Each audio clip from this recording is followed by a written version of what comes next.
ئازان و خۆشەویستان ئەمڕۆتان شاد و ئەم کاتتان باش خۆشحاڵین جایشتی لەگەڵەوەی ئازیزان بۆ پێشکەشکردنی بەرنامەیەشتی لە ڕێگەی کەناڵی هیواوە. ئەم بەرنمەیەمان وەک لە عنوانەکەشیا دیارە سەبارەت بە یادداشتی لێگەیشتنی نێوان ئەمریکا و جمهوری ئیسلامیە. ناونیشانەکەشی بەم جۆرەیە گومان و ئەگەرەکان و سەرنجام ئایندە یاخود چارەنووسی هێزە شەڕخوازەکان یا ئۆپۆزیسیۆنە شەڕخوازەکانی ئێران. ئەم کاتت باش ڕەحمان، ئومێدوارم ڕۆژێکی باشی بوێت تا ئێستا. زۆر سپاس دەکەم، زۆر مەمنون بۆ بەرنامەکەی کە تەرتیبت داوە و لەم دنیای فوتباڵکردنەدا بەخسڵاویشمەیە بۆ بینەران و بیسەرانمان. زۆر باشە هاوڕ ڕەحمان، وەک دیارە سەرنجام دەقی ئەم نووسینەش بە هەندێک سەرنجەکانی کۆشتی سپیەوە بڵاو کرایەوە ئەم چواردە خاڵە و ئەوەی کە تا ئێستا سەبارەت بەمە ئاوترێ خودت قسەی لێ یەکرێ زۆرتر قسە لەسەر جۆرێک سەرکەوتنی جمهوری ئیسلامی یەکرێ یاخود سەرنجام ئەوەی کە لەم شەڕەیە جمهوری ئیسلامی ئێران بە جۆرێک لە جاران بەهێزتر هاتە دەرەوە.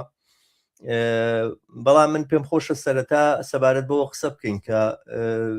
ئەم ڕێکەوتنە یاخود ئەم یادداشتی لێکگەیشتنە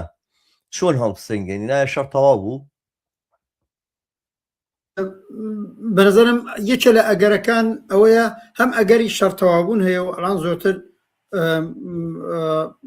ڕوتەکە وا ئەڕوات کە ئیتر شەڕ دووپات نەبێتەوە. بەڵام من پێم وابێ یەکێتر ئەگەرێکیش ئەوەیە احتمالی هەیە دووبارە دوای دەورەیەک کە ئەم مفاوزاتە لەگەڵ یەکتریەکەن و بە نەتیجە نەگەن دووبارە مەسەلەی شەڕ مەطرح بێتەوە، بەتایبەت دەوڵەتێکی بە معنایەک شکست خواردووی وەکو ئیسرائیل خۆی زۆر لە خەتەرا بینێ، خۆی زۆر لە نیگەرانیا بینێ، باسانی کۆتا نایەت. من پێم باشە لێرەوە دەست پێ بکەین ئەم ئەوەی بە فارسەکەی کوتیانە تەفاهم نامە یا ئەوەی تۆ بە دروست کسوتە لێکگەیشتنی ئەمریکا و جمهوری ئیسلامی. جارە پێش هەر شتێک هەر لێکدانەوەیەکمان بێ ئەوەی ماوەیەکە ئاگربەز بوو و شەڕ نەبوو، هەرچەند شەڕی ئەوەی ئێمە پێڵین ئیزایی ورد لە بینی هەرم ئاتش بەسەشە بوو، بەڵام عاقبەت ئەو شەڕەی شارەکان بە تەواوەتی بگرێتەوە و ئەو خەسارەتە گەورە متەوەجەی کۆمەڵانی خەڵکە ئەوە نەبوو، خۆیەوە مثبت بوو. ئێستاش ئەم لێکگەیشتنە ئەم تەفاهم نامەی نووسیانە و فێرەن گارانتی ئەوە دراوە تا 100 ڕۆژە بێ بزانین ئەم لێکگەیشتنە مۆرێکی موەقەتبوونی پێوەیە، مۆرێکی نائیتمینانی و گوماناوی پێوەیە. فعلان کتویانە 60 ڕۆژ بە ئاوابێ لەم 100 ڕۆژە قرارە لەسەر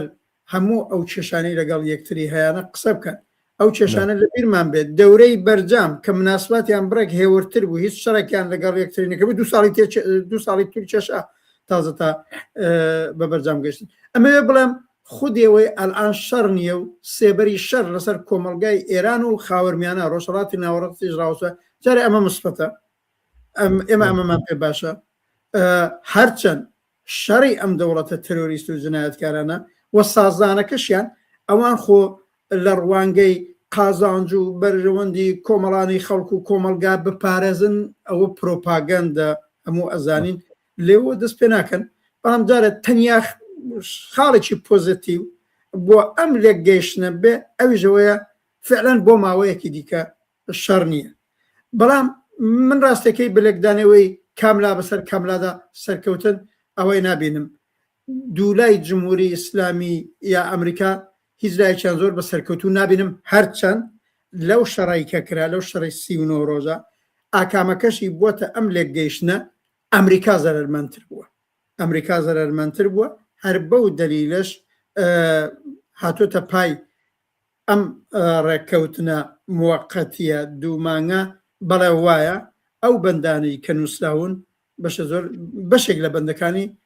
لە قازانجی کۆماری ئیسلامیە. لەم بینەدا عاقبەت ئەم شەڕە سێلایەنی بوو. ئیسرائیل چی؟ ئیسرائیل تەواو وەلاخرا ئیسرائیل واقعتەکەوێ بە هیچ یەک لە ئامانج و هەدەفەکانی کە ئەو مەبەستی بوو نەگەیشت. ئیسرائیل زۆر کەس پێی وایە لە خودی جمهوری ئیسلامی شکستی خواردووە، نامنەڵم لە خودی ترامپ شکستی خوارد. عاقبەت تا جگایەک ترامپ ئیسرائیل بەیەکەوە هاوپەیمانیەکەیان ئیدامەدا و لە جەیەکە دەوڵەتی ئامریکا متەوەجێ بوو درێژە کێشانی ئەو شەڕە زەرەری گەورەتری بۆ ئەوێ. جا بۆیە بێ بینەوە سەرەوەی من ئەگەر فرسەت بێت دووسێ دەقە لەسەر بکەم دەلیلەکانی چیە دوو طرف بەم لێک گەیشت نەگەیشتن. یەکەمەوەیە محاسباتی دەوڵەتی ترامپ غەڵەت بوو، پیوا بوو شەڕێکی حەد یەکسەر دووسێ هەفتەیە یەکا و بە هەموو ئەو شەرت و شروط و ئامانجانەی خۆیەگا یانەوەیە ئەوەی وا لە ئەوڵی و جمهوری ئیسلامی تەواو تەسلیمە بێت کە وە ڕووی نەداوە یا تێکەچێ یاوەی لێکە ترازێ لەسەر قسە و باسی نەتانیاهو ئیسرائیل ئەویش ڕووی نەدا. پێیان وا بوو کۆمەڵانی خەڵک دێنە دەرەوە گویا لەژێر بۆمبەکانی ئەوان خەباتی خۆیان بۆ سەرنگونی زۆر بەهێزەکەن. ئێمە لە زووترەوە ئێمەی چەپ و کۆمونیستەکان و بەتایبەت کۆمونیستکاری گەرەکان وتبوومان ئیتفاقاً شەڕی ئەمریکا ئیسرائیل کۆمەک بە جمهوری ئیسلامیەکە، کۆمەک بە عومریەکە، کۆمەک بەواکە زۆرێک لە سیاسەتە کۆنەپەرستانەکانی بەرێتە پێش. من بە توندی و بە سرعەت باسێکم ئەوەش ڕووی نەدا. لایەک و ئەم مەسەلەی تەنگەی هورمزە پێشات خۆتزانی ئاسەواری ئابووری گەورەی لەسەر ئابووری دنیا بوو. کێشەی گەورەی بینی بلۆکی غەرب خودی دەوڵەتی ترامپ لەگەڵ دەوڵەتانی ئوروپایی کە یارمەتی دەری نەبوون لەو شەڕەدا لە نێو خۆی کۆنگرەی ئەمریکا و نێوخۆی ئەمریکا لەگەڵ کێشە ڕوبەرەوە ترامپ بەتایبەت لە مانگی نوامبری کە بەرەو پیرەچین 3-4 مانگی ماوە ئەم انتخاباتی کۆنگرەی ئەمریکا کە ئەکرێ ئەستا وەزێ حزبی کۆماری خوازی ئەمریکا خراپە دەرنەچە مەترسی ئەمانە و فاکتۆرانە بوون زیاتر لە جمهوری ئیسلامی دەوڵەتی ترامپ احتیاجی بە ئاتەش بەس بوو، دەوڵەتی ترامپ احتیاجی بۆ سازانە بوو. بۆیە بە نەزەرم ئەرێ بازێک امتیازی تا ئێستا فعلا جارە لەسەر کاغەزە چاوەڕوان نەکراویداوە. جمهوری ئیسلامی ئێگوا بێ ئەگەر ئەوانەی واڵەن زۆر سەرکەوتوو بۆ جمهوری ئیسلامی ئێگوا بە جمهوری ئیسلامی بۆ تەنیداوە بەو تفاهم نامە و سازانە وەک ئیسرائیل حاضر نەبووە ئەوژەی توانی حاضر نەبێ بۆ تێنیداوە چونکی ئەوان لەو شەڕستی نۆڕۆژەدا واقعیەتەکەوێ زەرباتی قورسی خوارد لە خامنەی وەرسیدا بەشە لە سەرکردەکانی لەدەستدا. عاقبەت گورزی گەورەی هەم نظامی هەم بۆ ئابووری ئەوەی لێکەوتووە دوایەوە درێژەی شەڕەکە زیاتر تووشی مشکلی ئەکرد و نیگەرانی لەوەش بوو. دەنەچە وەلە ئەین حاڵە ئەم تەسویرە بەوجود هاتووە کە ئەو 39 ڕۆژ ڕاوەستاوە و سەری دانەوەاندووە بۆ ئەمریکا و ئیسرائیل ئەلان خۆیان پێیان وایە ئەتوانن امتیازی زیاتر وەربگرن. ئەم مەجموعە فاکتۆرەی دوو تەرەف کە تەمەشاکەی احتیاجیان بەم ئاتەش بەسە و احتیاجیان بەم بەڵگەیە بوو کە فعلەن بۆ 2 مانگە گومان و ئەگەرەکانەوەیە ئایا دوای و 2 مانگە چی بە نەتیجەیە گەگەن خۆشیان نەزانن لە دوای 2 مانگ بە نەتیجە ناگەن. بۆ یەکانێ هەر لە مەتنی ئەم بەڵگەنامەدا وتوانە ئیمکانی درێژکردنەوەی هەیە و گەورەترین گومانەوەیە من پێیان بێت دەوڵەتی ترامپ و ئەمریکا احتیاجی هەیە تا ئەو مانگی نوامبرێ ئەو انتخاباتی کۆنگراکە شەڕ نەبێ قەتەن تا وەختە من پێم وابێ قەتەن کە شاید کلمەیەکی دروست نەبێ لە سیاسەت ئاڵێ هیچ شتێک بە 100% بازمەکە. من پێیان بێ ئەڵان ڕەوتەکەوەیە دەوڵەتی ئەمریکا ئەسن جارێ پێخۆش نەبگەڕێتەوە بۆ شەڕ بەتایبەت تا ئەو مانگی نوامبرە. ئەو مانگی نوامبرە و انتخاباتی کۆنگرە بڕێک ئەبێ ئەو وەختە جارێکتر لێکدانەوە کەی فاکتۆرەکان چۆنن ئایا ئەگەری شەڕ هەیە یا ئەگەری سازە. وەڵام من دیارە پێویستمان بەوە نێ بچینە ناو بەندەکانەوە. من ئەو خوێندنەوە خێرایی کە بۆ ئەو بەندانم کرد و بەتایبەت ئەوەی کە لەلایەن کۆشتی سپیۆ بڵاو کراوەتەوە منەوە بە من بناوەرگرت کە دیارە هەندێک بڵێن وەکو بە فارسی پێیان تەپسەرە یاخود هەندێک تێبینیشی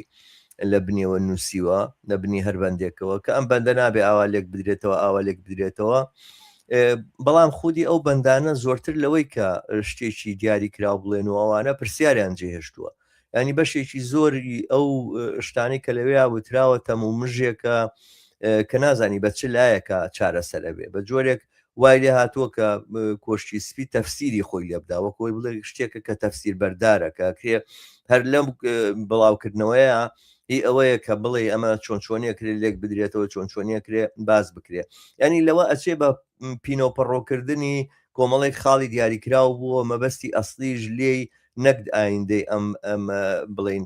لێک گەیشتنە نەک ئەوەی کام لێ گەیشتنە بەبێ بەڕێکەوتن نەگەوەی کە ئەمە تەسبیح ببێت و سەرنجام ئەم شەڕە کۆتایی پێبێ بەڵکو ئەوە کە تەجیلی کەن هەردوو لا پێویستیان بەوەیە ئەم جەنگە تەجیل بکرێ من زۆرتر بە بڵین بەڵگەنامەیەک یاخود بڵین یاداشتێکی بۆ تەجیلکردن و بۆ بە دواخستنی ئەم جەنگە بۆ کاتێکی تر ئەبینم هەر لەم نێوەشە بۆ نمونە بازێک شتی تایە کە زۆر سەرنجڕاکێش و سیر و ئەوانەیەتە بەرچاو ینی ئەمریکا لە حسابی دەوڵەتەکانی کەندا و قەولی 300 ملیار دۆلاری داوە بە ئەمریکا بە ئێران کە ئەمە لە ئێرانە وەبەرهێنانی بۆ بکرێەوەوانە بۆ نمونە لە بنی ئەو بەندەیان نووسراوە کە ئەمریکا ڕێگە ئەدا بە ئیمارات کە بڕوات بڵین وێستگەی کارەبا بەرهەمهێنان لە ئێرانە دروست بکاکە هەستەکەی کە مەسەلەکە هەموو بابەت و هەموو باسەکە زۆرتر هەر ئەم هەدەفە خێرا و کتوپڕ و دەم و دەستەی هەیە ئەویژەوەیە کە لە شەڕەکەیە سەرنجام ناتوانین لەمە زیاتر بەردەوام بین ناتوانین لەمە زیاتر ئێران وێران بکەین یاخود جمهوری ئیسلامی لەمە زیاتر بۆی ناکرێ لە بەرامبەر ئەم پەلامارانەیە کرێ پەلامار بەرێتە سەر دەوڵەتەکانی ناوچەکە و بۆم باباران بکاتوەوانە وەکو بڵێ کۆگایشی ئینە شتێکی لای خۆمان لە کوردستانی عێراق پێڵێن فیشەکە شێتە وەکوی کە بڵێن فیشەک بە هەموو لایەکە پتەقێنێ شتێکی لەم بابەتانە ڕوویدا لەم کاتەیە کە لە ڕاستیە بڵێن ئێرانیش لەمە زیاترەمەی بۆ ناکرا بە جۆرە لە جۆرەکان ئەم هینە ئەم هەوڵا بۆ ئەو بوو کە ئەم شەڕە ڕابژیرێ لێرەیە بڵێن ئاگربەسێکی دیاریکراوە زۆرتر لە ئاگربەسێکە چێت تا ئەوەی کە ڕێکەوتنێک بێت و کۆتایی هێنابێ بەم دۆخی کە هاتوتە پێشەوە بەڵام لە هەمان کاتە ینی ئەوە بینرێ کە ئیسرائیل لەم نێوەیە لە هەمووان زیاتر نیگەران و لە هەمووان زیاتر بڵێن بێسەبرە و ئەو کارانەی کە ئیسرائیل ئەیکا لە ئەم ڕۆژانی ڕابردووە نیشانی ئەیاکە بۆ نمونە من سەیری ئەو ئامارانەم کرد هەر لە دوای ئەوەی کە ئەم بەیاننامەی ئەلان کراوە نزیکەی 60-70 کەس لە لوبنانە بە بۆمبارانەکانی ئیسرائیل کوشتار کراون نەوە جگە لەوەی کە ئەو شەڕ و شۆڕ و ئەو کوشتارێکە لە فەڵەستینایە و لە غەزەیە یاخود ئەو گوشارانی خراوەتە سەر خەڵکی غەزە هەروە بەردەوامە و نەتانیاهۆ لە ڕاستیە هەستەکەی کە کۆتایی خۆی بینێتەوە لەم ئاگر بەسەیە ینی ئەمەی کە ئێستا لە ئیسرائیلە زۆرێک لە لێکۆڵەرەکان باسیەکەن یاخودەوانەی کە لێک دەرەوەی هەواڵەکانن ئەڵێن واقعەن نەتانیاهۆ پێی وایە کە لە سەپتەمبەرە دیارە هەڵبژاردنەکەی ئیسرائیل پێش هەڵبژاردنەکەی ئەمریکای لە سەپتەمبەرە ئیتر نەتانیاهۆ تێگەشتێکە دیارە بە معنای ئەوە نییە کە ئەم دڕندەیە کە ئیسرائیل دەستی داوەتەوەوانە کۆتایی پێدێ چکە لە هەمان کاتە ئەو ڕاگەیانە و لێکدانەوانی یاخود ئەو ڕاپرسیانی کە ئەکرێت لە ناو ئیسرائیلە لە 160 خەڵکی ئیسرائیل لا یزال داوای ئەواکەن کە لوبنان وێران بکرێت و ئیسرائیل دەست لە لوبنان هەڵنەگرێت و ئەم شەڕە بەردەوام بکە ینی بەڵام ئەم ئاڵ و گۆڕانە لە ناوچەکەیە لەگەڵ خۆیان دێنێ ینی باسەکە لەسەرەوەی ڕاستە ئەمە بەستەنها بۆ ئاگر بەسا بەڵام ئەم لێکەوتانەی هەیە وە جۆرێکیش بمانەوە و نەمانەوێ ئەمە ئەگەر ئاگر بەستێکیش بێ لەم بەندانەیە کە نیشاندراوە بە جۆرێک دانان بە جمهوری ئیسلامیە وەکو هێزێکی ناوچەیی کە خەریکە لەگەڵ ئەمریکایە ئاگر بەسەکەوە ئەچێتە ناو پرۆسەیەکی بڵین ڕێکەوتنەوە و بۆ جێگیرکردنی ئەم ئاگر بەسە و ئاشتی لە خۆرهەڵاتی ناوەڕاستە بە جۆرێک وەکو هێزێکی بڵین بەرامبەر یاخود هاوتا لەگەڵ ئەمریکا خەریکی بەند و بەستن لە بەندێک لە بەندەکانی ئەم ڕێکەوتنیان قسە لە سەرواکە کابێ ئەمریکا ئەم ناوچەیە بەجێ بێڵێکە مەسەڵەن کۆشتی سپی ناچار کردو لە ژێرەوە ئەوە بنووسێ کە هێزەکانی ئەمریکا گەڕێنەوە بۆ شوێنەکانی پێش دەستپێکردنی شەڕەکە بۆیکەوە ئەم تێگەیشتنە نەبێت کە ئەمریکا خەریکە ناوچەکە بە جۆرێک بەجێڵێ بە جۆرێک هەر چۆن لێکدانەوەی بۆ بکەین نەتاکو ئەگەر ئاگەر بەسێکی موقەتیش بێ ئەلتەرناتیڤەکەی مەگەر ئەو هەڕەشانەوێ کە ترامپ ئەی کرد کە ئێران تەختی ئەرزەکات و شارستانێتێک کۆتایی پێدێنەوە ئەوانە دەنا سەرنجام ئەم یادداشتە هەر لێرەشە نیشانیەدا کە ئەگەر نەڵێن جمهوری ئیسلامی ئێرانیش بە جۆرێک ئیمتیازات گەیشتۆ ئەوانە بەڵام بێگومان ئەمریکا خەریکە ڕوبەڕووی شکستێکی زۆر ڕۆشنی تر ئەبێتەوە لە خۆرهەڵاتی ناوەڕاستەکە ئەمە بڵێن لێکەوتی زۆر ئەبێ و مەسایلی زۆر دێتە پێشەوە کە لە خۆرهەڵاتی ناوەڕاستە لە بری ئەوەی چارەسەر بنوانە پرسیار و کێشەی نوێ ئەبن. من باوە بڵم لەو بەشی دوو موقعیەتی ئیسرائیلەوە ئیسرائیل بە تۆری واقعی هەروەک کراوەتە پەراوێزەوە لە جەریانی ئەم مفاوەزاتە و ئەوەی گەیشتووە بەم تەفاهمنامەیە تەواو بۆ معنای شکست خواردووی ئەسڵیە ئەو هیچێک لە هەدەفەکانی کە ئیسرائیل ئەیویست مسۆگەر نەبووە یا ئەوە بۆ وای جمهوری ئیسلامی تەواو تەسلیم بێ ئەو جۆرەی دەوڵەتی ترامپ پێویست یانەوە بوو ئەوان بە دوای ئەوە بوون کولەن سیستم لە ئێران بگۆڕن واقعا ئیسرائیل بە دوای داسەپاندنی یا سناریۆیەکی تاریک بەسەر کۆمەلگای ئێران یا ڕژیم چێنجێک بەسەر کۆمەلگای ئێران نبوون و محەسباتیشیان وابوو پێم وابووە گەر ئەمریکا و ئیسرائیل بێن و واردی شەڕێکی وا قورس بن هەتا بەڕاستی بەو مەعنا دەوڵەتی ترامپ بۆ دوای ئستراتیژی و سیاسەتێکەوت کە دەوڵەتی ئیسرائیل پێی وابوو لە ماوەیەکی کورتە بە زەربی قورس ئەتوانن بەرحاڵ بەو هەدەفانە بگەن ئەوە ڕووی نەدا ئەوە ڕووی نەدا دەناخۆ ئیسرائیل ئەو ئەڵە من خۆم ئامادە کرد بوو 1 ساڵ شەڕ بکەین بە 1 ساڵ ئەم شتانە جێبەجێبێت بەڵام ئەمە بۆ ئەمریکا ناکرێت هەر پێرەکە ترامپ کە لە فەڕەنسا قسەی کردوتی ئیدامەی ئەو شەڕە غێرە ممکن بوو هەم اقتصادی جەهانی زربەی قورسی خوارد هەم خەرجێکی زەبەلاحی بۆ ئەرتەشی ئەمریکا و ئەوە ئەویست و هیچ چاوەڕوانیەک لەوەی تیاشیا سەر بکەون نەبوو دەنەچە پەس ئەوە ئیسرائیل دابنین و بەڵێ زەرمەندی ئەسلی ئەم ماجرایە و لێەوە زەرەکەی بۆ قرس بوو کە ئیتر دەوڵەتی ئەمریکا و ترامپ لەگەڵی ئیدامە نەدا بنەوەم پێیان باش بجارێ ئەم شەڕە هەر ئیدامە بدا کولی ئێران بۆ معنە خاپور بکرێ واقعانەوەی ترامپ بردویانی مشکی ترامپ و مەدەنیەتێک لە ئێران لە بین برن بەڵێەوە هەدەفیان بوو ئەوە تاوجگەی غێر پێشەوەی بچینە نێوبەندەکانی کە منەڵان ئەگەڕێمەوە سەری ئەوەی تۆش شارەت بکرد لە منە پرسی ئەم ڕووداوە و ئەم بەڵگەنامەش کە نووسیویانە بۆ شەزڕۆست یەک شتی دیکەی سەبارەت بە خودی ئەمریکاوت دەورەی ئەوەی ئەمریکا ئیدعای هێژمۆنی تەڵەبی دنیایی و تەناسەرکردەی جەهانە و بەتایبەت ئەگەر لە بیرمان بێ من و تۆ باشمان لەبیرە دوای ڕوخانی بلۆکێ شەرق و دوای شەڕی کۆیت و نەزمی نوێی جەهانی و بەسەرکردگی خودی ئەمریکا ساڵهایە ما ئەڵێن بە زۆر کەسی دیکەش ئەڵێن ئەمریکا بەلحازی موقعیەتی چه اقتصادیەکەی سیاسیەکەی لە سەطحی دنیاە بەرەو سەرە و لێژیە بەنظر کە لە ئەفغانستانە زۆر بە بەرجەسەجی خۆی نیشاندا وەختە تاالبان گەڕاوە یا حتا لە عێراقیشە باوجودیەوەی ئەمریکا ئێشتاکوونی هێزێکی کاریگەرە تۆ لە من باشترە زانی بەڵام ئێشتاکوونە ڕقیبێکی وەکو جمهوری ئیسلامی هەیە و هیچ شتێ بەبێ ئەو ناتوانێت یەکلا بکاتەوە و بیبرێتەوە یعنی ئەمە نیشانیدا لەم تاقیکردنەوەیە شەڕ لە خاوەرمیانە و لە ئێراندا جارێکی دیکە ئەم واقعیەتە کە ئیتر دەورەی یەکە تازی ئەمریکا و دەورەی خۆی تاقە سەرکردەی دنیا بێوانە تەواو بووە تۆ تەمەشاکە بۆ نووسینەوەی هەر ئام قەراردادا ترامپ هینە تەشەکوری کردووە لە دەوڵەتی چین و دەوڵەتی رووسیا لە شی جینپینگ و لە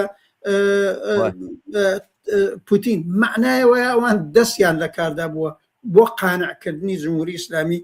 بێتە پای هەتا تەفاهم نامەیەکی وایە یعنی دەنەچە هەم بە لەولاوە شکستی ئیسرائیل هەم ئەم گوڵۆڵەی ئەمریکا کەوتۆتە سەرێ و لێژیە بە ئەمە هەموو کەس بیزانێت ئەمەش نیشانەیە کە لەو لەسەر بەندەکان هەروەک تۆش باس کرد بە نظرم ئەو بەندانە زۆر گشتین زۆر تەفسیر بەردارن بە هەردوو لایە هەر بۆیە بەشێک لە گومانەکان ئەوەیە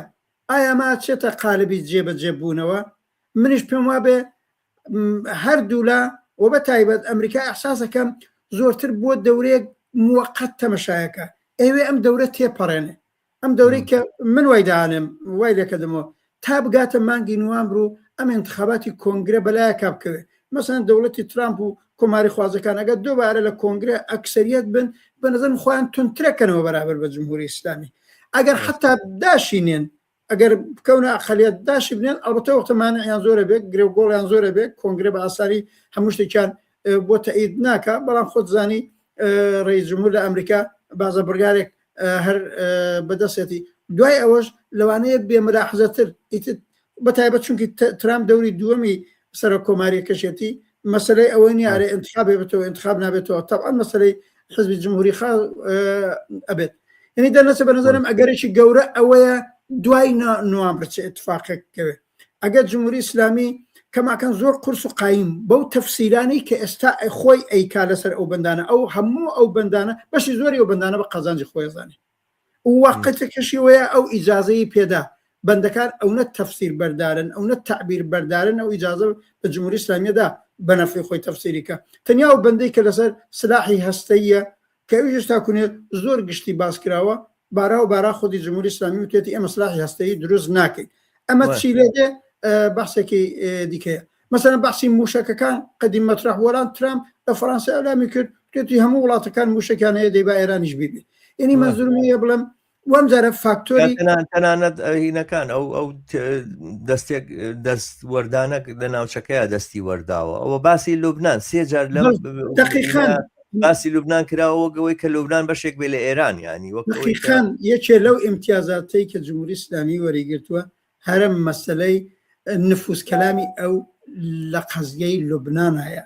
و دەوڵەتی ترامپ بۆی بەڕسمیان ناسیوە یەکشتی دیکەش کە لە بەندی ئەوەڵ یا بەندی دووەمی هەیە ئەڵەکە لە ئەموری یەکتریا دەخاڵنەکەین احترامی متقابلمە عقبەت جمهوری ئیسلامی ساڵهای ساڵە ئەم گارانتیە وەربگرێ دەوڵەتی ئەمریکا پرۆژەی ڕژیم چێنجی لە ئێران نییە لەسەر کاغەز ئەلان لێرە وانووسراوە کە ئیتر ئەمریکا مەسلەی دەخاڵەت لە ئێرانی نییە پرۆژەی ڕژیم چێنجی نییە واقعاً ترامپ نەشی بوو عقبەت لەم فەزای پرۆپاگەند و نەقشەی ئیسرائیل قەرارگرت در نەتیجە بەندەک وەختی ئێماڵێن ئەگەر و گومان زۆرە ئەگەر و گومان لەسەر ئەو بەندانە زۆرە ناتوانی وەکو حکمی نەهایی تەمەشایان بکەی ئەبێ بزانی هەر تەرەف چۆنی تعبیرەکە تەوازن قواکە چۆنە ڕواتە پێشەیە کامیان ئەتوانن بەندێک زیاتر بەسەر بە قازانجی خۆیانە بشکێنەوە دەنەچە بە نەزەرم بەجێوەی ڕۆشناییەکان زۆرتر بن ناڕۆشنیەکانی پشتی سەحنە زۆرترن ئەبێ بزانین لە سێ چوار مانگی ئایندە و بەتایبەت ئەم دوو مانگەی قەرارە مفاوەزاتکەین چۆنە بێت تۆ تەمەشاکە هەر لە قەدەمی ئەوەڵە قەرار بوو وەختێ ترامپ و پزیشکیان ئیمزایەکەن ڕۆژی جومعە دوێنێ قایتەن قەرار بوو ڤەنس معاونی ترامپ و قالی باف ڕئیس پارلەمان و ئەڵان تقریبان نەفەری ئەوەڵی ئەم ڕژیمی کۆنەپەرستی ئیسلامی بێن لە سویس یەکتری ببینن دەیوە تێک چوو تا ئێستاش معلوم نییە ئێستاش کە قەرارە دووبارە دابنیشنەوە ئیتر معلومە ڤەنس نایەت قالی بافی ناچێت هەمووەمانەیەنی گرێ و گۆڵ ئەنی مشکل و یەکێ لە مشکلاتی گەورەکە لەلایەک ئیسرائیل و قەزیەی لوبنانە دقیقەنەوە دروستە بەڵام باوڕە ڕەحمان ئەوەی کە ئەبینرێت من ئەو لێکدانەوەم لە زۆریش لە چاودێرەکان بیستووە کە خودی ئەم دۆخەی کێتە پێشەوە لە خۆرهەڵاتی ناوەڕاستە بە دوای ئەم بڵین یاداشتی لێک تێگەیشتنەیە دۆخێکی پڕترە لە کێشمەکێش و ململانێ ینی ئێمە ڕاستە کۆتایی هاتنی ڕۆکێت ناردن بۆ یەکتر و بۆم بابارانکردن و تەنانەتە و محاسەرە ئەو گەمار و ئابوووریە کە هەم ئێران لەسەر دنیای دانابوو هە ئەمریکاش لەسەر ئێرانی دانابوو بە جۆرێک دۆخی ژیانی خەڵکی دنیاشی ڕوبەڕووی مەترسی گەورە کردبوو کۆتایی هاتنی ئەمانە هەموو مثبەتن بەڵام کاتێکە کۆتایی هاتنی ئەمە بە معنای دەستپێکردنی لاپەڕەیەکی تر لە ململانێ و کێشە بێ لە ڕاستیە ئێمە چەندە بە کۆتایی هاتنی ئەو تەقە و کوشتارەکە لە ڕێگەی شەڕەوە خەڵک قوربانیە داوەوانە خۆشحاڵین دەبێت چەنەوەندەی ئەوە بەرامبەر بەم دۆخەکەیەتە پێشەوە بڵین نیگەران بین و باسەکە لەسەرەوەیە کە ئێمە ینی بەرەو دۆخی ئاشتی و سەفا ناچین بگرە ڕێک لەوانەی پێچەوانەکەی ڕاست بێ لەناو خودی ئێرانە ئەمە دەستی جمهوری ئیسلامی ئێران واڵاکە بۆیکەوە زۆر بێباکانەتر لە جاران سەرکوت بکە هەموو ئەوانەیەکەوە بە جۆرێک لە جۆرەکان نەیاری ئەم ڕژێمەن دەستی سەرکوتیان بۆ بەرێ ئەو بڵین ئاستەژ ئەو بڵین پراوێزەش لە کرانەوەی سیاسی کە فەرز کرابوو بەسەر جمهوری ئیسلامی ئێرانە بەرەو داخستنی زۆرتر ئەچێ هێزەکانی خۆی هێناوەتە سەر شەقام و هەموو ڕۆژێک خۆپیشاندانە و هەڕەشەکردنە لە کۆمەلگا بە جۆرێک لە جۆرەکان قسەکردنە لەسەرەوەی مە 30 ملیۆن فیدائیمان هەیە و کە جانفیدا ناوی خۆیان نووسیوە کە لە پێناوی جمهوری ئیسلامی ئێرانە جانیان بەختکەن بە جۆری خەریکە زۆر زیاتر لە جاران کۆمەلگا قۆرخەکە بۆ ناوچەکە ئەم هەژمونیەی کە ئێران ئێستا یاخود ئیدعایەکە با بڵێن هێشتا بەدەستی نێناوە بە تەواوی ئەمە کاریگەری لەسەر دۆخی عێراق دانێ کاریگەری لەسەر دۆخی سووریا دانێ کاریگەری لەسەر دۆخی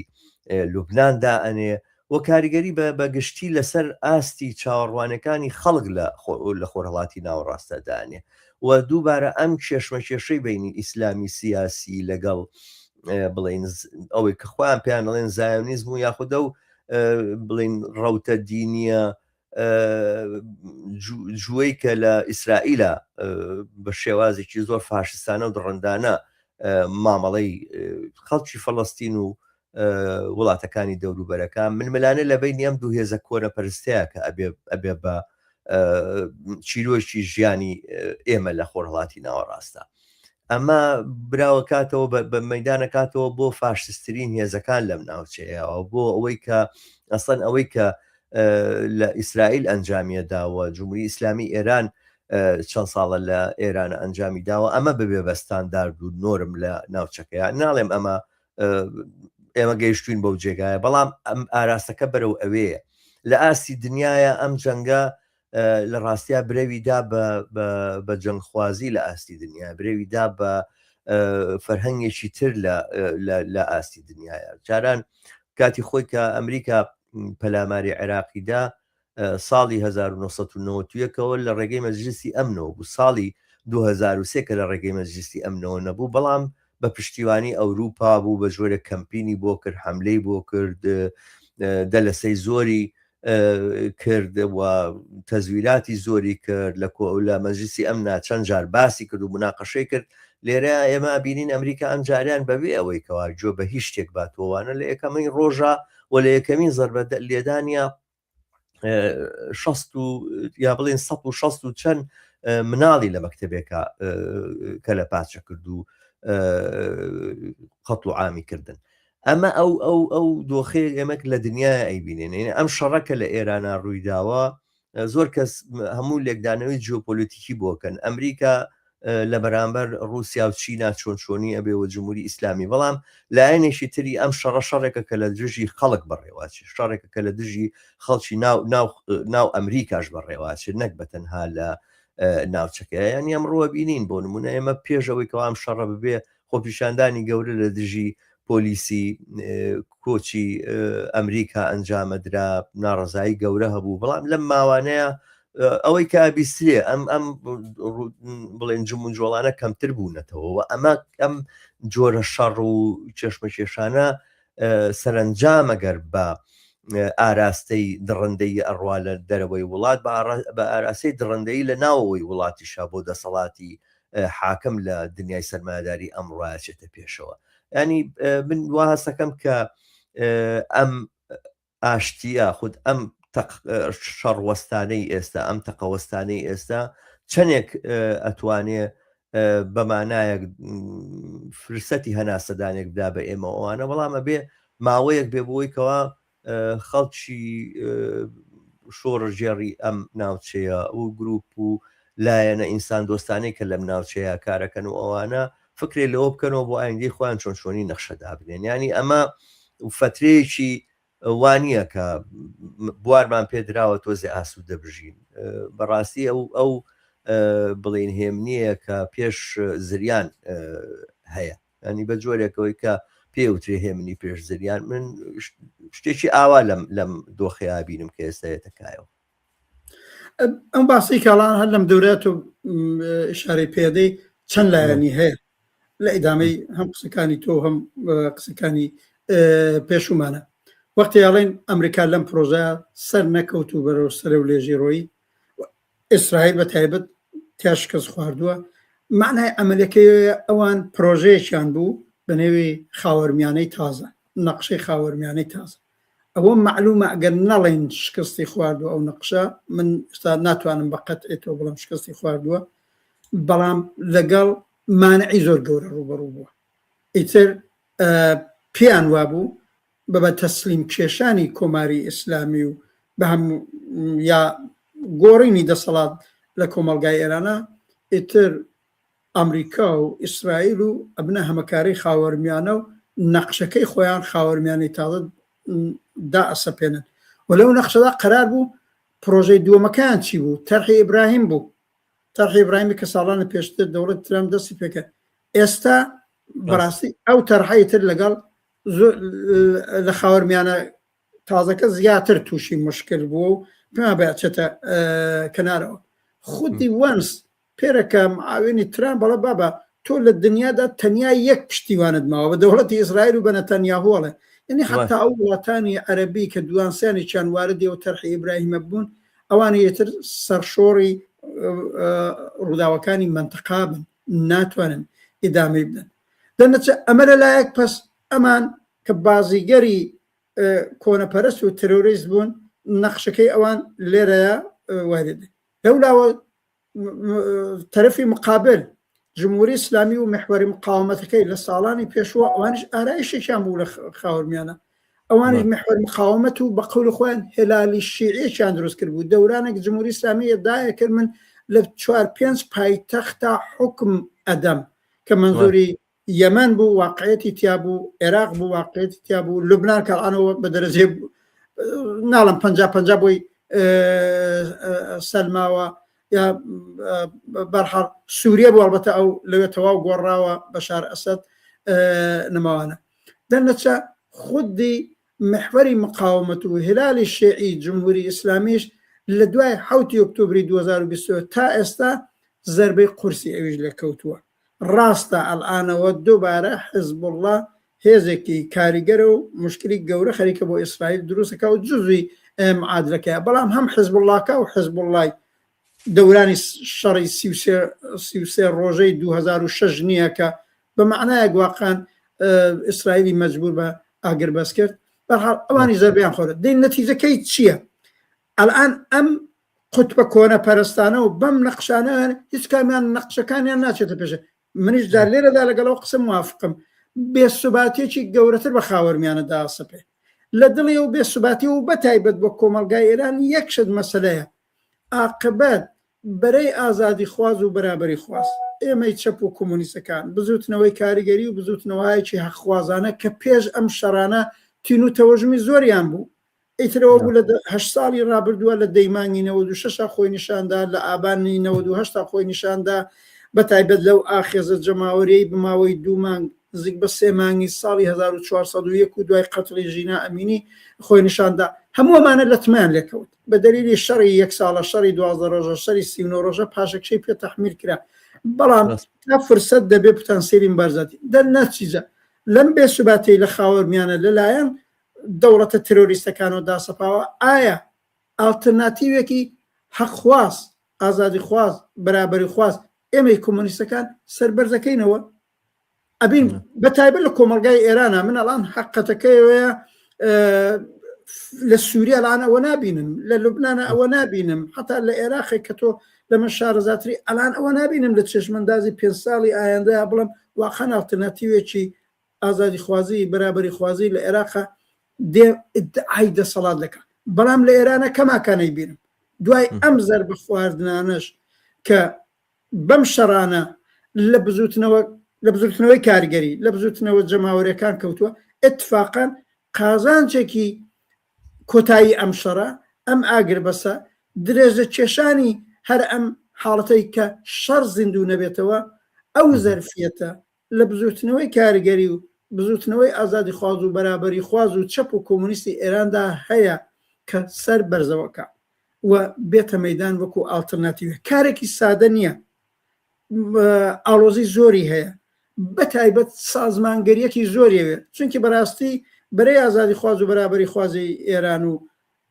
ئێمەی چەپ و کۆمونیستەکانیش لانیکەمەوەی پیاڵین تەبلیغات و ئاگاهگەری لەو بابەتەش و ئەگەر کەم و کوڕشمان بێ بەڵام کەم و کوڕیەکە لێرە نییە کەم و کوڕیەکە لە ڕێکخراوکردنە لە سازماندانە لە هێز کۆکردنەوەیە بەرابەر بە جمهوری ئیسلامی لە گەڕک لە شوێنی کار لە زانکۆکان لە هەر کوێکە بەرەی ئازادی خواز جموجۆڵی هەیە و هەیەە ئەمە پچڕە ئەمە ئێشتا بە خەوری ئێمە پەراکەندەیە ئێشتا سازماندراویەکی زۆر نییە اتفاقاً جا لەم دەورەدا ڕەنگە لە درێژەی باسەکەیە بچین بەرەی چەپ و ئازادی خوازی ئێران من های بەعزە گروپێکی زۆر چکۆلە و بەعزە ئەفرادێ ئەوەی نمادی ئەسڵی بزوتنەوەی کارگەری ئێران بێ بزوتنەوەی مامۆستایان و فەرهەنگیان بێ بزوتنەوەی حەقخواز حتا خانەنشینەکان و حەقخوازان لە ئێران بێت لەوانەوە گرتوێتی تا ئێمەی باڵکی ئەسلی هێزی چەپ و کۆمونیزم بەوە باشە لە ساڵانی پێشووە هەم لە دژی حەساری اقتصادی بوون هەم لە دژی دەخاڵەتی نظامی ئەمریکا و ئیسرائیل و بەتایبەت ئەم شەڕانی ئێستا بوون بەو معنایە بەلحازی تێگەیشتن بەلحازی وشیاریدان بەلحازی تەبلیغات بەلحازی سیاست بەرەی چەپ و ئازادی خواست ڕووسور دەرهاتووە و ئێمە بەکەکەیە بینین ئایا ئەمە ئەوی لە بەرابەر چێ لە بەرابەر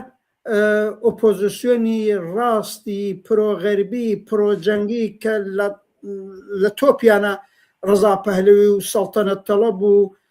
بەزێک کۆماری خوازی پرۆ ئەمریکایی و پرۆ ئیسرائیلی و تاگاتە ئەو شەش حزبە ناسیۆنالیستەکەی کوردستان کە هاوپەیمانیان دروست کرد و لەگەڵم شەڕی یەککەونوانە ئەمانە ئەڵان سەرشۆڕن ئەلان ئەمانە سەریان لە دیوار کەوتووە بەڵام لە بەرابەردا خوتوی ئازادی خواز و بەرەی ئازادی خواست بەنەزەرم ئەتوانێت ئەوە بڵێتەوە بە کۆمەلگا بڵێ ئێمە قسەی دروستمان کرد ئێمە قازانج و بەرژەوەندی ئێوەی 90 میلیۆن ئاورە ڕەحمامە لێرە من نەزانم کە پێویستمان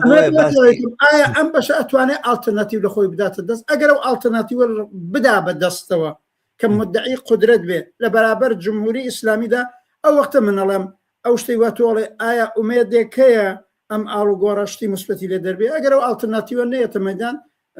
نابداخەوە بازیگەرەکان هەرم دەوڵەتە کۆنە پەرستان ئازین چۆن من لە بابەتی ئەم ئایندەی ئەم هێزانەوە کە تۆ ئاماژەت پێکردنەوە حقیقەتە و ڕاستیە بە بڕای من نەک تاریخی نەک هەرتەنها ئەم ئەزمونە ئەم تەجروبەیە تاریخ و ئەزمموی چەند شەڕ لە خۆرهەڵاتی ناوەڕاستە کە ئەنجام درراوە ئەوە مۆزوعی فەڵەستین بۆ نمونە تەواوی ئەم هێزانە لە پشتی بە هەتا بەگەرلانی کەم بە ڕاگەیاندنیش بێ لە هەمیشە و دایم بڵێن گاڵتە جاڕیان بە مەسات و شوێرەوەریەکانی خەڵکی فەڵەستین کردو و پێیان وا بۆ کە ئیسرائیل دەتوانێت هێزێکی فەریاد ڕەزێ بۆ خۆرهەڵاتی ناوەڕاست و ئیسرائیل فریایان کەوێت و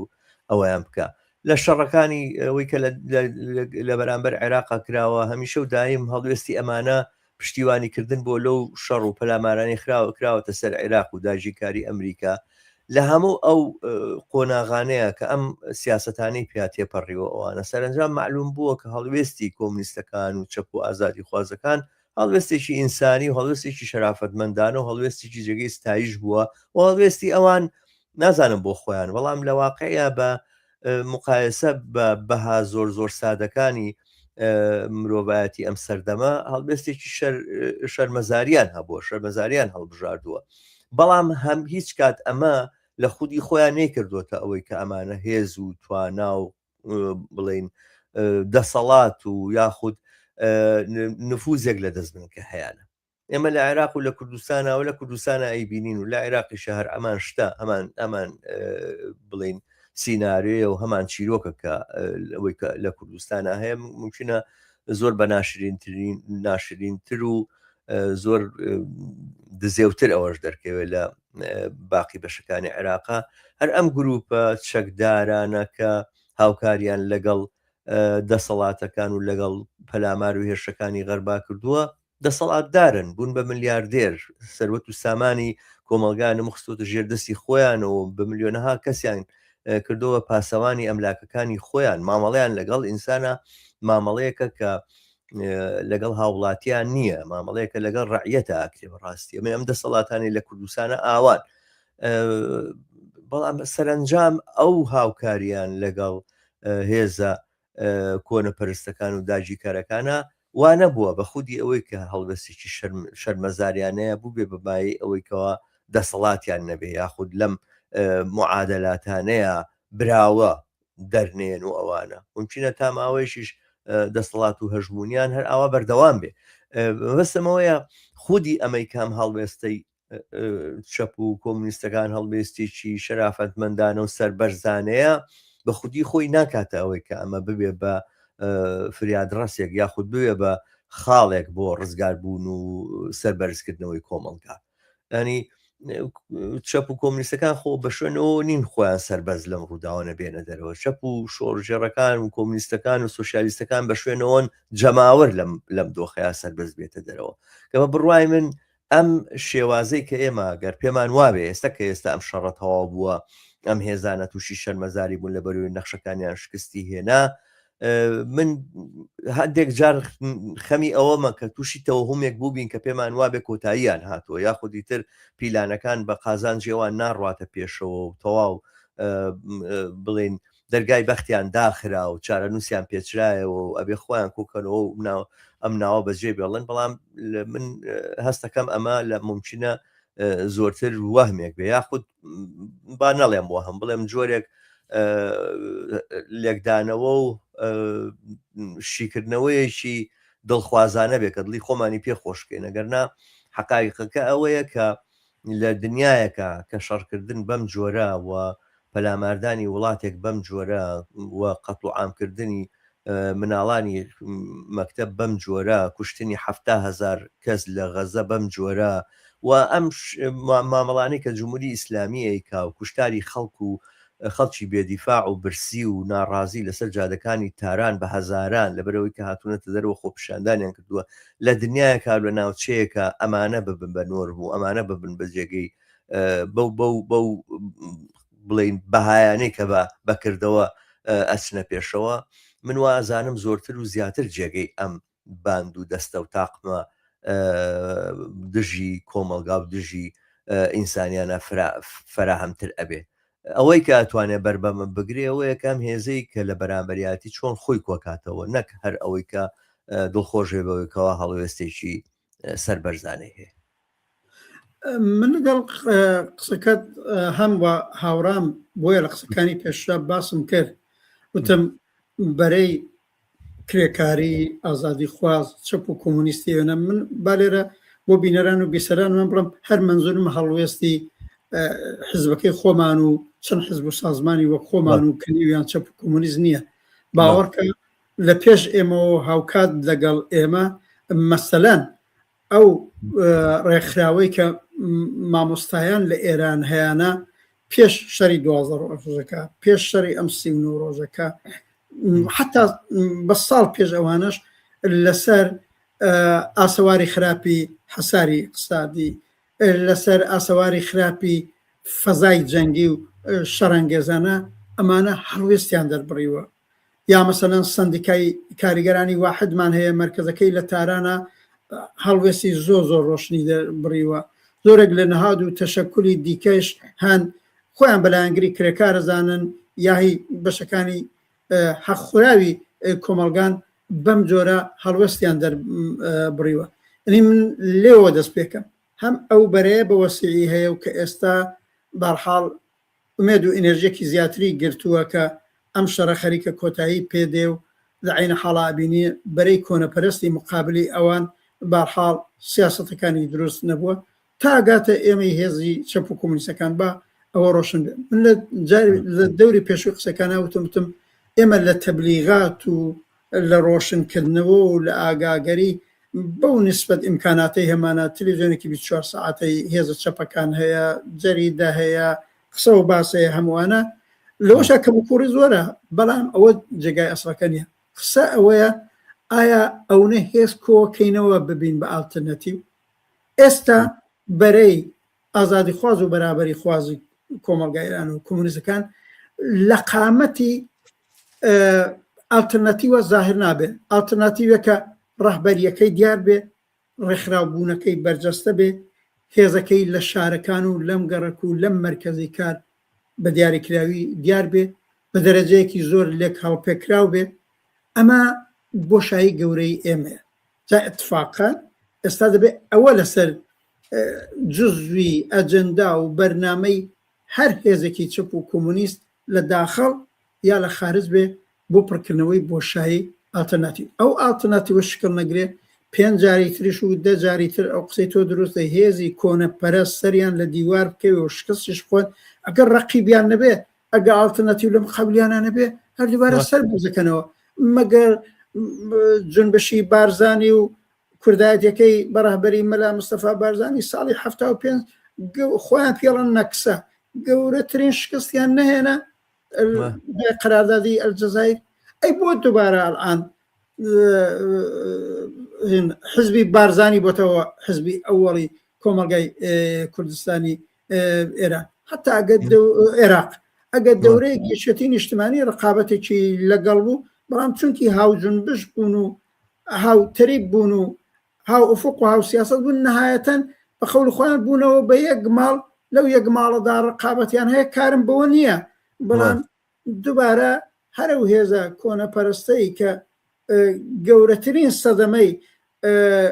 لە خەڵکی کوردستاندا بوو دووبارە هاتۆ مەیدان دەن نەتیجا بێ هێزی جیاوازی ئازادی خواز و بەرابەری خواز و چەپ و سۆسیالیست بەڕاستی ببێ بە ئالتەرناتیڤ لە کۆمەلگای ئێران و لە خاوەرمیانەشدا ئەوە نەبێ ئەو قسە دروستە هەر دووبارە بازیگەری سەحنەکە ئەوانەی لە معادلەکەیا بن هەر خودیان دەوڵەتە کۆنەپەرستانە و هەم ئەم جەریاناتەش کە خۆیان بەم یا ئەو دەوڵەتۆ وەسڕەکەن جار لێرەدا مەسەلەن من پێم خۆشە لە ئیدامەدا بچمە سەر ڕۆڵ و نەقشی سەڵتەنەت تەڵەبان و ڕزا پەهلەوی یا ئەو شەش جریانی ناسیۆنالیست و ئەوانە لەم دەورەیە بەڕاستی شکستێکی سیاسیان هێناوە ئەو شکستە سیاسی ئەوان وەختەیە بێ بە ماڵ کە بەڵێ ئێمەی قوتبی مقابل هێز کۆکەینەوە و ببین بەو هێزە قودرەتمەندەی کە بەرحاڵ کۆمەلگای تەواو ئاعتمادی پێ بکە بڵێ لەم هەرومەرجە سیاسیە دیمان ئازادی خوازان و چەپ و کۆمونیستەکان چۆن لەبەرەی ئێمە ڕاوەستاین ئەمانە دژی قازانج و بەرژەوەندەکانی ئێمە بوون بەڵام با من لێرە یەک فاکتۆرێکی دیکە بڵێ مەسەلەن بۆ یەکێتی و پارتی وەختە ساڵی 91 هەر پرۆسەیەکی ئاوای و زەربەوەشاندن لە ڕژیمی سەدام و بەعس ڕوویدا هەر چێبێ ئەوان بەو نۆفلای زۆنەی کە دروستکرا عاقبەت دو فاکتۆش بێ لە ساڵی 91 تا 2003 کە ڕژیمی مرکزی بەعس ڕووخا ئەمان لە کوردستانە دەسەڵات بوون ئەم شەش حزبی ناسیۆنالیستی کوردستانش لانی کەم ئارزوویەکی وایان بوو لە کوردستانی ئێران شتێکی وایان بۆ دروستکرێوان بەدەسا پرۆژەکە کولەن شکستی هێناوە بە دلیلەوەی خودی ترامپێکە ئومێدیان پێیبەست بوو یا ئیسرائیلەکە ئومێدیان پێبەست بوو پرۆژەکەیان نەچێتە پێش و تازە دوای 2003 ڕژیمی مرکزی عێراق نەما ئەمانە بەدەسەڵات گەیشتون ئەمە فەرقێکا بە دزیشی دەرێنان ئەوڕە ڕەحمانەوە ئەڵێ ترامپ بە دزیشی دەرێنان ئەڵێ چەکەکانیان نەتەنیا من ئالێرا بڵم 3-4 ڕۆژ لەوە پێش ئەوەی ئێمە پێڵەن تحقیری کردن وتی عاقبەت کام ئینسانی بە شەرەفە کام جەریانی بە شەرەفە دێت داوا کاڵە وەرە بە زمانی ئەو بە ئەدەبیاتی ئەو خۆ ئەدەبیاتی ترامپ ئەدەبیاتی منوتۆنیە کام ئینسانی جەریانی بە شەرەفە و نازانم ملیە دێ بڵێ وەرە وڵاتەکەی من بۆمبارانکە دروست منزوریان لە پێش هەموو کەسا ڕۆژا پەهلەوی بوو دوایی منزوریان 6 جەریانە ناسیۆنالیستەکەی کوردستان بوو جا بۆیە منەگە ئیجازە بدە با 200 دقیقە بڵێم لەم ماجرایەدا ئێمە بەرەیەکی گشتی و وەسیعی ئۆپۆزیسیۆنی پرۆ ئەمریکایی پرۆ ئیسرائیلی تەرەفداری جەنگمان بوو کە لە ڕاستیانە سەڵتەنەت تەڵەبەکان و ڕەزا پەهلەوی بوو کۆماری خوازانی پرۆ ئەمریکایی ئیسرائیلی و پرۆ جەنگیمان بوو کە ئەوان زۆر چێرەیەکی گەورەیان لە خۆیان نەدا بەدەستەوە بۆیە ناتوانین نێویشی لێبێنین بن ئەو 6 حزبی ناسیۆنالیستی کوردستان بوون بە پەلە کۆبوونەوە هاوپەیمانیان دروست کرد ئومێدیان بەس بەوەی پوڵ و ئیمکانات و چەک پیانەگا ئەمە فاکتی واقعیە بەدەستیانگەی یانەگەی ئەوە بەحسێکی دیکەی ئەوان ئامادەگیان دەربڕی جزئی ئەو پرۆژە بوون هەمومان بیستمان کە گویا ترامپ لەگەڵ مستەفا هجری دەبیرکولی حزبی دموکراتی کوردستان قسەی کردووە قەول قەراریان بووە ئێمە فاکتی ڕۆشنمان هەیە لە لێواری مەرزەکە خۆیان ئامادە کرد بوو فەرماندەی نظامی یەکێ لەم جەریانە 6 جەریانە ئەیوت ڕاوەستاوین ترامپ دەستورمان پێ بدە بڕۆینە نێو خاکی کوردستان و خەوری خۆیان خاکی ئێران نێوت ڕاوەستاوین فەرمانی دەبیرکولەکەی خۆم وەرگرم ئەو ڕاوەستاوم دەنەچە من ئەواڵم لەم پرۆسەدا چ سەڵتەنەت تەڵەبەکان بە مەسئولیەتی ڕەزا پەهلەوی چ ئەو 6 جەریانی ناسیۆنالیستی کوردستان کە لە ڕاستیانە 2 کەس چێرەی ئەسڵی بوون مستەفا هجری و عەبدوڵڵا موحتەدی ئەوانە لەم مەقتەعەدا ناڵم تا ئەبەد ئیدامێ بێ دۆڕاوی سیاسی گەورە ئەوان بوون بازەندەی سیاسی گەورە ئەوان بوون و ئەوەڵ جاریشیان نییە چ ڕەزا پەهلەوی چ ئەم جەریاناتی ناسیۆنالیستی کوردستان ئەوەڵ جاریان نییە سەریان لە دیوارەکەوێ و سیاسەتیان شکست دێنێ لە دەورەی جۆرج بوشی کوڕەوە لە مستەفا هجری و ڕەزا پەهلەوی و عەبدوڵڵا موحتەدی و ئەوانەی دیکەی کە لە حاشەی ئەوانن تەرەفداری حەساری اقتصادی ئەمریکا بوون تەرەفداری ئەوەی پیانەوت گوزینەی نظامی گورزوەشاندنی نظامی جۆرج بوشی کوڕ بوون ئەو نەیکرد لەو وەختەوە هەرم خۆشباوەڕیان لە نێو کۆمەڵانی خەڵکی ئێران و کوردستان ئابڵاو کردەوە نەجات دەهەندەیەک بنێوی ئەمریکا و ئیسرائیل دێ و نەجاتمانەدا بەم جۆرە لەتمەیان وەشاندووە لە ئەفکاری عمومی سیاسی کۆمەلگا و ئەم جارش ڕەزا پەهلەوی کە زۆر فاشیستی جەریانەکەی زاهر بوون هەر ئەو ڕۆژەی کە خەبەری ئەو نزیک 170 منداڵی مەدرسەی میناب بە حملەی نظامی ئەرتەشی ئەمریکا بڵاو بووە ئەمان لێرە سەڵتەنەت تەڵەبەکان لە کشوەرە ئوروپاییەکان کارنەواڵی شادی ئەوەی شەڕدەستی پێکردووە کۆمەکی ترامپ گەیشتووە ئیتر نەجاتوانەدەن ئەو کارنەواڵانەیان بەرگوزار کرد ناسیۆنالیستەکانی کورد نازانم بە هەر دەری لە فریان نەکەوتن هەرچێ بوو لانیکەم ئەو کارنەوە هەڵەیان دروست نەکرد ئەمانە بۆ خۆیان خۆزانی ناسیۆنالیزمی کورد و ناسیۆنالیزمی ئێرانی ڕقابەتی زۆریان لە نێویەکە هەیە و هاوتاژ نەبوون هاوتەریپیش نەبوون اختلافشیان لەم دەورەیە لێ پەیدا بوو دەرنەتیجە من بە مشەخەسی ئەڵێم سەڵتەنەت تەڵەبان و 6 جەریانی ناسیۆنالیستی کورد کۆمەڵانی خەڵک ئەبێ بزانن و سەبتیکەین دۆڕاوی سیاسی ڕووداوە بوون یەکەم جاریش نییە ئەم شکستە سیاسی خۆیان خەریکن ئەشکێنەوە بەسەر کۆمەلگادا و لە عینە حاڵە ئەم سیاسەتی ئەوان ئەبێ ئەومان لە بەرچا بێت چەندە کۆنە پەرستانە و جنایەتکارانە بوو کە تۆ هاوڕا و هاوقەدەمبی لەگەڵ ئەرتەشی ئەمریکا و ئەرتەشی نەسڵکوشی ئیسرائیل ئەمە ئەبێ بمێنێ و من پێم وابێ ئەم سێ کەسەی کە نێویانە بەم ڕەزا پەهلەوی مستەفا هجری عەبدوڵڵا موحتەدی ئەگەر کۆمەلگا و فەزای سیاسەتی ئێران فەزایەکی سیاسی متەمەدنانە بووە لە دەرونی جەریانەکانی خۆیانەوە گرتوێتی تا کۆمەڵانی خەڵک بۆە بیوتە ئەرەکاکەیەوە بۆ ناڕۆنەکەنەر ئێوە مەسئولیەتی هەڵای سیاسی و شکستی سیاسی خۆتان بۆ بە عۆدە ناکردن و بڕۆنە کەنار خۆ دەزانی لەم وڵاتە ئەوروپایانەی کە حکوومەتە بۆرژواییەکانیشن و کۆنەپەرستیشن و منیش تۆژەیان بینین هەر لە ئیسکاندیناوی عقبەت شتبایەکی چکۆلەتر لە نخۆزۆزیرە لە وەزیرێک ڕووەدا ئەچنە کەنارزە ئەمە سادەترین شتە بەڵام مهمتر من قسەمەوەیە کۆمەڵانی خەڵکی ئێران و کۆمەڵانی خەڵکی کوردستانیش ئەبێت لە بیرمان بێ ئەگەر بەرەی ئێمە بەرەی ئازادی خۆدانی و کۆمەلگای هەز بگرێت ئەبێ بڵێ ئەم جەریاناتە کە هاوپەیمانی سیاسی و نظامیان لەگەڵ ئەمریکا و ئیسرائیل لەو ئاڵوگۆڕە سیاسەدا بەست ئەبێت جواب دەرەوە بن ئەبێت جواب دەرەوەی ئەم سیاسەتە دژە خەڵکی دژە کۆمەلگایان بن. زۆر باشە دەست خۆش هاوڕە ڕەحمان بەرنامەکەمان گەیشتە سەعاتێک پێما بێ ببەنە کۆتایی پێبێنین ئەگەر قسەیەک ماوە یاخود شتێک نوکتەیەک ماوە کە خاڵێک ماوە کە باسن نەکردوێت من هەر 3-4 دقەیەک بۆ 1 ساعتەکە ماوە ئەوەنە بڵم بە تۆری واقعی ئێمە بە خودی ئەم بەڵگەنامەی بینی ئەمریکا و جمهوری ئیسلامی نیشانەدا دەورەیەکی سیاسی بۆ معنە نازانم کەلیمەی تازە چەندە دەورەیەکی سیاسی جیاواز لە 1 مانگ لەوە پێش و 2 مانگ لەوە پێش لە کۆمەلگای ئێران و لە خاوەرمیانشدا لە ڕۆژهەڵاتە دەست پێکە فاکتۆرەکانیمان باس کرد ئەوەی بۆ ئێمە ئامێنێتەوە هەر وەک تۆش بە دروست باس کرد و منیشە تەکیدی لەسەرکەمە بۆ ئێمەی بەرەی بزوتنەوەی کاریگەری بزوتنەوە جەماوەریەکان بەرەی چەپ و کۆمۆنیستەکان هەر تەبلیغات بکەین و مصاحبە بکەین و نووسین کافی نییە فرسەتێک دروستە بێتەوە ئەگەر شەڕدانە سەپێننەوە ئەو زۆیە جارێ دیکە من ئەو چاوەڕوانیم هەیە و ئەو ئومێدەشم هەیە بزوتنەوەی کارگەری ئێران و بزوتنەوە جەماوەریەکان دێنەوە مەیدان بەڵام ئەگەر دێنەوە مەیدانە ڕاهبەران و پێشڕەوانی ئەوان بزانن تا ئێمەی هێزی چەپ و کۆمۆنیست ئەبێت جۆرە ترکار بکەین جۆرێک کە ڕحمان ئەو شورانی کە دروست بوون بە هێزیان کەین شورای دقیقاً شورای هاوکاری ئێران ئەلتەرناتیڤێک مەطرحکە کوردستان هەردووکشیان هەر ئەمڕۆکە ئەوە من ئاگادارم خەریکن ڕاگەیاندنی باشیش لەسەر ئەمڕووداوە خودی ئەو شورانە وەکو گۆشەیەک لەو ئالتەرناتیوی شورایی بۆ ئایندەمانە پس دەورەی ئەوەیە ڕابەران و پێشڕەوانی بزوتنەوەی کاریگەری تا بزوتنەوە جەماوەریەکان تا ڕابەران و پێشڕەوانی هەرم حزبی چەپ و حزب چەپ و کۆمۆنیستانە تا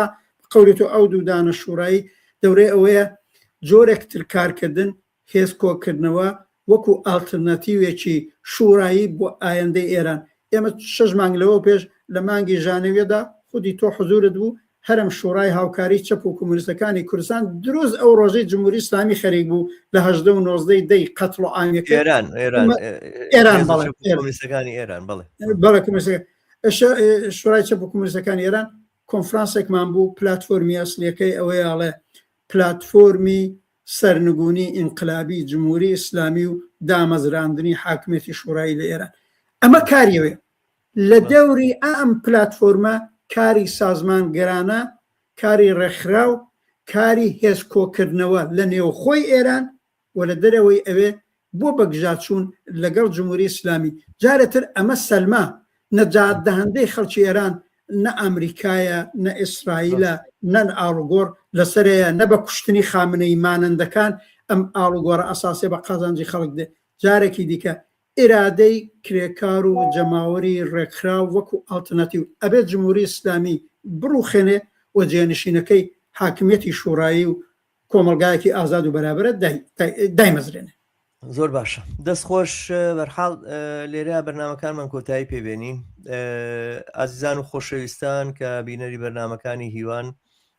ئێمە ماوەیە بەرنامەمان کەمتر پێشکەش کردووە بەڵام بەڵێ نەدەین کە کەمێک زۆرتر لە خزمەتی ئەوەی ئازیزاوین زۆر سپاس کە تا ئێستا بینەری بەرنامەکانمان بوون ئەم لینکی ئەم بەرنامەنە لەلایەن خۆتانەوە بڵاوکەنەوە تا بینەری زۆرتر بەرنامەکانی کەناڵی هیوا ببینن تا بەرنامەی تر و دیداری تر لەگەڵەوەی ئازیزا هەمووتان بە شادی و کامەرانی ئەسپێرین لە هەر شوێنێکن ڕۆژتان یان شەوتان خۆش شەوتان شاد